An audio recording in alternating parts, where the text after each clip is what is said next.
नौकोट के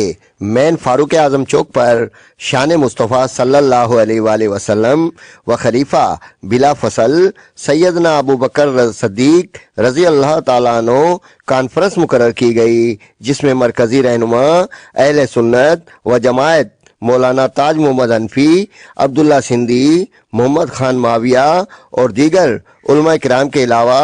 आशिकान सहाबा ने बड़ी तादाद में शिरकत की। इस मौके पर उलमा ने खिताब करते हुए हज़रत अबू बकर सिद्दीक रज़ी अल्लाह ताला अन्हु की ज़िंदगी पर रोशनी डाली और कहा कि हमारे मुल्क कलमे की बुनियाद पर बना है, इसीलिए यहाँ निज़ाम भी खुलफाए राशिदीन का नाफिज होना चाहिए। आज की हमारी जो ये कॉन्फ्रेंस है, इसका अनवान है अज़मत रसूल सल्लल्लाहु अलैहि वसल्लम और खिलाफत बिला फसल हज़रत अबू बकर सिद्दीक रज़ी अल्लाह ताला अन्हु के उन्वान से। हमारा मौक़िफ़ ये है कि जिस तरह हर किसी को मालूम है कि हमारे पाकिस्तान का बनने का मकसद बुनियादी है ला इलाहा इल्लल्लाह मुहम्मदुर रसूलुल्लाह, ये हमारे मुल्क की बुनियाद है। और हमारा मकसद ये है कि हमारे मुल्क के अंदर खुलफाए राशिदीन का निज़ाम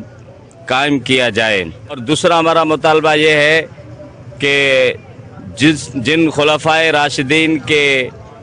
निज़ाम के क़याम के लिए ये मुल्क बनाया गया है,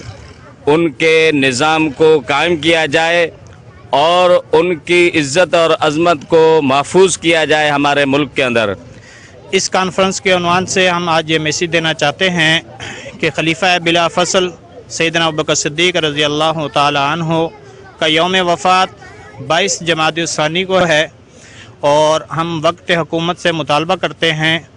कि 22 जमाद सानी को आम तातील का ऐलान करके खलीफा बिला फसल के उन्वान को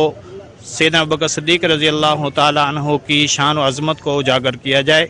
और हमारी कॉन्फ्रेंस का मकसद भी यही है कि लोगों को खलीफा बिला फसल सैयदना अबू बकर सिद्दीक रज़ी अल्लाह ताला अन्हु की शान व अज़मत और मनक़बत बताना।